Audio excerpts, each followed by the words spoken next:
Afternoon, ladies and gentlemen. This is Eric, and that's Adam. What's up, guys? Hope you can tell the difference by now. Adam, how's that IVIG going? Thank you, Eric, for asking. So unprompted and caring about my medical care. I really appreciate that. IVIG's going. It's not going great. I'm bombing already. Can you tell this guy has brain problems? It's not going great because I'm not better, but sometimes it can take a while before it takes effect. So last time you saw me, I had 1 week of IVIG infusions, and for a minute there, I thought things had improved, but then they just went back to the normal terrible. So that could have been the placebo effect. I don't know. So right now, I'm just having monthly IVIG infusions and just waiting to see if any of those are going to help.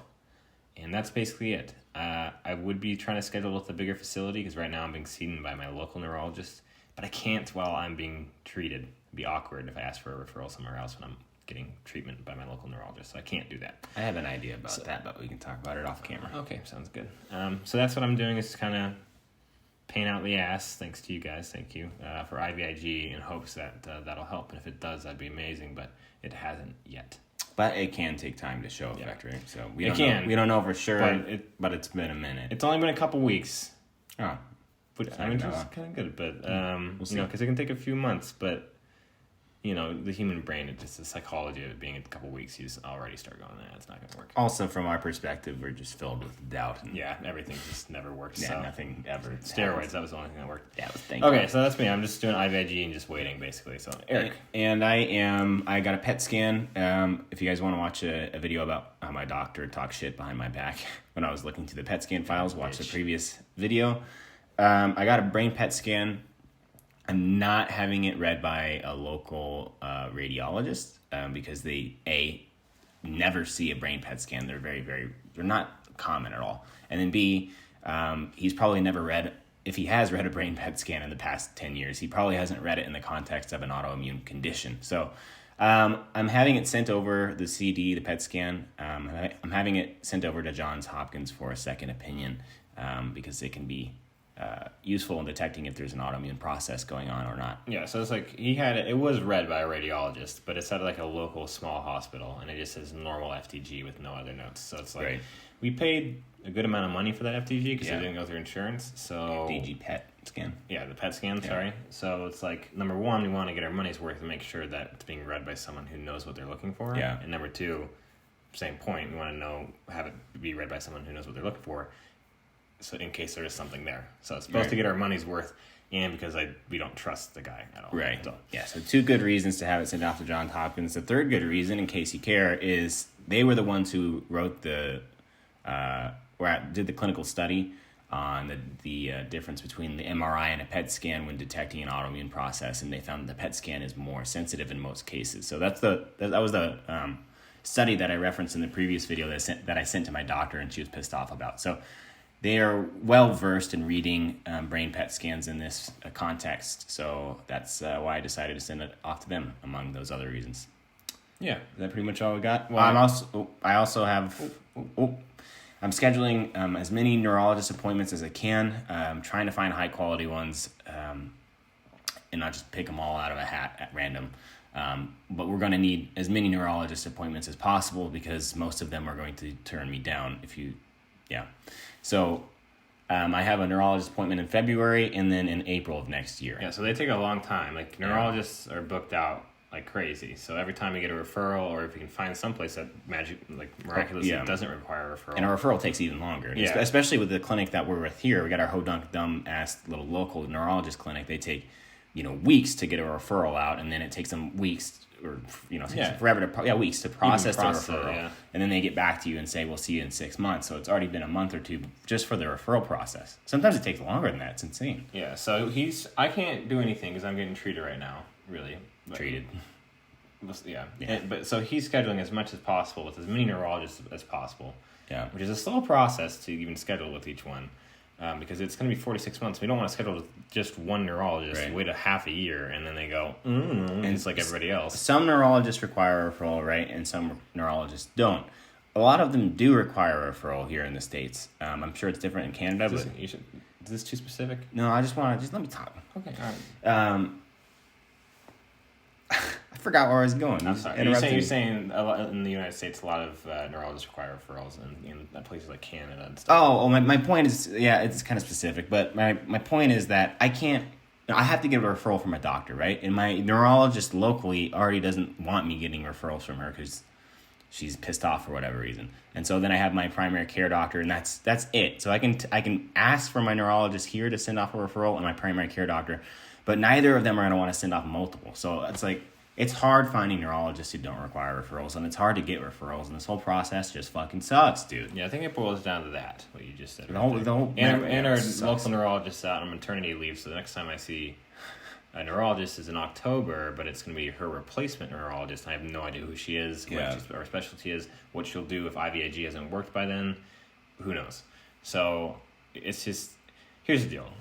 Our short-term hope of, outside of IVIG magically working here in the next month or two, right, our short-term hope of this like being resolved or on the way to being resolved is gone. Yeah. So we're kind of buckling in for the long haul here because we're looking at like 4 to 6 months out before seeing another neurologist who might be able to help us or maybe won't help us at all. Right. And so it could take, minimum 4 to 6 months before we see someone who can help us. Yeah. Or even longer than that. So it's kind of like we're looking at like good case, maybe not best case, but good case scenario. I'd say best case. Okay, best case scenario. Yeah, okay. Best case scenario, within 1 year. year. Within 1 year, we're on our way out of this shithole. Good case scenario, we get out of it at any point. Worst case scenario, we're fucked. I can't say it on YouTube. Yeah, exactly. Yeah, but that's it. I'm waiting on IVIG to do stuff. He's scheduling stuff, neurologist appointments, and sending the PET scan off to John Hopkins. And then I think the last thing to note on is I'm also going to be getting a psych eval because neurologists will love to try to make this a primary psychiatric condition, even when I say that steroids decrease symptoms by 50%. Most neurologists don't care about your symptoms. They just want to see the number on a piece of paper. That's not a way to be a good doctor. You got to have a little bit of both. But that's how neurologists operate. Yeah, like the one in Virginia Mason's like, oh, steroids help, great. Whatever you're dealing with now, guaranteed is psych. Go see psych. Like no matter how you argue it with him, he's like, just go see psych. I just had a follow-up appointment with the specialist in Seattle who originally said, oh, your protein's high in your spinal fluid. Okay, let's send steroids in. He was kind of 50-50 on it. I kind of pushed him, a little pushy, right? And he sent in the steroids. Really what I just said. Like, so, keep going. Yeah, our brains are a little messed up. It's all right. Mostly his. I hope you just are drinking a beer and just watching and hanging out. But that's the only way I can tolerate you. Stop interrupting. I'm forget what I'm saying. I just had an appointment with him just a couple days ago, and I was asking for further treatment because my symptoms are 50% resolved. It's like psychosis is gone, right? All the other symptoms are 50% resolved. But I'm still like debilitated, so I tried to explain that to him very clearly, etc. And you did a very good job. I felt like I did a great job in that appointment. I planned ahead as best I could, and he stonewalled me at every turn. I even said, and I know I'm rambling a little bit, but I even said from his perspective, I was like, I understand as a doctor, just having patients who, come up to you and just constantly ask for more and more treatment, how that could possibly be annoying, And he was laughing, because it's true, So I was kind of showing that I understood where he was coming from, but I kind of wanted him to understand where I'm coming from. I'm debilitated. But he basically said any symptoms that I'm experiencing right now are leftover from what was happening in the winter, and I should go see psych. So getting a psych eval blocks off that easy exit that all neurologists can take. Because you go to a neurologist and they're like, I'm not really sure what's going on exactly. They'll just push you out the psych door. But if you block that door, at least it kind of traps them a little bit. Yeah. That said, we are definitely looking for a neurologist who's not looking for a specific number because we've already been treated. Like, and also, the odds of finding a specific number are so slim. It just doesn't make sense. We talk about this off camera all the time, but it doesn't make sense as a neurologist, like the specialist that I saw, to just say, number one, I don't know what condition you had. It wasn't autoimmune encephalitis probably. And number two, steroids cured you, and all you have left are psych problems. It's like, how do you know if steroids is enough if you actually don't know what the disease the condition was, Right, because maybe the disease that I have requires multiple rounds of different kinds of medication. So he's making a huge assumption. Yeah, he made a lot of assumptions. Like, he diagnosed me with non-recurrent post-viral encephalopathy. Like, first of all... He was so picky about all... Like, he was so... I'm going to let you finish. I'm going to let you finish. Insert Kanye West. He's... My brain, dude. I fucking forgot what I was gonna say. That's great. You interrupt me and then forget. Sorry, I'm so sorry. Now I forgot what the fuck I was gonna say. This is our problem, guys. Fucking sucks. What was I gonna say? Oh, he called it non-recurrent. What do you call it? You call it viral viral encephalopathy. Yeah. Now you remember, so yes. now you're gonna stop. I want to interrupt. All I was saying is, like, number one, how do you know it's non-recurrent? Yeah. It's been, like, not that long, okay, right. first of all. And second of all, how do you know it's post-viral if there's no evidence of a virus? He's so picky about what he says, he's like, he doesn't want to say it's encephalitis, and yet he makes huge assumptions in the diagnosis. He thinks he's being specific and, like, accurate by saying non-recurrent or post-viral. I think he was just trying to give me something. Because he had no name, He's trying to button it up and just say... That's what it was. Okay, and then there's this as well, right? So I got the steroids. We're going past 10 minutes, whatever. It doesn't matter. Well, we got the steroids from approval from this doctor, right? And it's the specialist in Seattle. My brain farts every second. Give me a second. This looked like a fucking psych issue to you guys? Good God. He gave me the steroid approval in Seattle. Oh, because my protein was high in my spinal fluid. So that's a sign of nervous tissue death, cell death, brain cell death. So he looked at that and said 50-50 on the steroids. I pushed him, and then he sent a message to my local doctor saying, give this boy some steroids. And they did, and it helped. And he looked at my brother's labs, saw that his protein was normal, and did not advise for treatment. Even though we're twins and we're both having the exact same symptoms. Yeah, when I spoke to him, he's like, "It's kind of weird. I don't like how similar your stories are." I'm like, how could they be different? Vastly different, but like same encephalopathy, but vastly different. Why would that make it better? That'd be crazier. Yeah. That'd be even more insane. The fact that our encephalopathy is exactly the same isn't that surprising. Okay, and then now moving on to the next subject, right? Because we strongly believe it's an autoimmune process going on. We've eliminated basically everything else under the sun.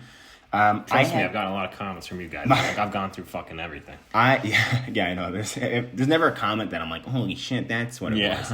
It's like, it takes 2 seconds. I'm like, nope. Yeah, with Lyme disease? No. Give me a second. Brain farts. Sorry, I kind of steamrolled you there. Shit. We should just show our neurologist this video, dude. How many times the fucking words drop? What were we just talking about? I can't remember. Steroids, da-da-da. My brain is literally blank. We're going to have to do a big cut here. Nah, it doesn't matter. They can watch it. They can skip ahead. Fuck. I'm totally blank. I have no idea what we were saying. Me neither. It's going to suck watching. Another point is, and you got really emphatic. Yeah, I did get really emphatic. I do that. Okay, so let's rewind. So let's go back in time. No, we're not doing that. We're not going to fucking torture them. Okay. That's just it. That's the medical update. Okay? Yeah. That's just it. We fucking hate our neurologist. Other neurologists suck. Neurologists suck. Doctors suck. Healthcare is expensive. Healthcare sucks. My life sucks. I want to die. Right. But we're going to keep pushing as hard as we can until we make it out of here. Please take the floor. Sorry. Just wrap it up, and then we'll be done. One last thing, okay? Because I'm very... I don't want him to see angry Adam, All I ever see is happy Adam. Okay, what are you going to say? All I want to say is this last little bit, right? We strongly believe it's autoimmune. My mother has an autoimmune condition, right? And autoimmune conditions are genetically... How come you call her mother on camera but mommy in real life? Go ahead. She has an autoimmune condition. Please don't interrupt. Autoimmune conditions are inheritable in that you can inherit an autoimmune condition, but it's probably not going to be the specific one that your mom had or that your dad had, right? So we have increased likelihood for developing an autoimmune condition because our mom has one. And then recently, because we're trying to explore every avenue under the sun, I asked my primary care doctor for a referral to a rheumatologist, and she's like, why? Does your joints hurt? And I was like, yeah, my joints hurt. And she's like, okay. Well, I mean, at one point they did really hurt in the middle of last winter. Yeah, I guess they were at the very bottom. They were bottom of the list. But anyway, I said, yeah, my joints are super painful because I want to see a rheumatologist just to check, everything. And so she ran basic labs, and they found that I was reactive for an autoantibody against joints, which was basically an indication of the early stages of rheumatoid arthritis, which is an autoimmune condition. That's very low on my concern list, but my mom has an autoimmune condition. Now I possibly have a second developing autoimmune condition. Both these things make it more likely to develop another autoimmune condition. If you look at the clinical literature, it says if you have family members who have autoimmune conditions, it increases the odds of well, when I was reading it, autoimmune encephalitis. Mm-hmm. And if you personally have autoimmune conditions, it significantly increases your potential of development. By about 25%, I think is what I read. So those two combined, I'm like, is pretty strong evidence for the possibility that this is an autoimmune process, and it shouldn't be ignored. Let alone we've like literally gone over every differential diagnosis, even things that just don't seem related. I've looked into. I've looked into everybody's suggestion. I've read every single comment. I've read through tons of clinical literature. We don't have any labs that indicate anything other than some mild inflammatory process. Right. And it felt autoimmune. And it's still I going. had rashes and I had swelling and stuff, it's just... Right. And it's still going. And it's funny because that month we kind of wrap it up here, but... At this point, whoever's watching actually genuinely just wants to watch. Everyone else is already... Yeah, everyone else is gone. At this point, it doesn't matter. 5 minutes, everybody's out. Yeah, somebody's falling asleep at their computer right now to the sound of our voices. Okay, but we should wrap it up. Okay, yeah. That's pretty much it. It's a shit show. It's going to be a long one. It's extremely painful. Yeah, it's very on excruciating. A multitude of levels I always tell Adam not to describe his symptoms to people because people won't get it, It's like you don't know the pain until you're in it because it's like trying to describe it and cover it. Though. They want to know. Do they? Yeah. Everyone asks.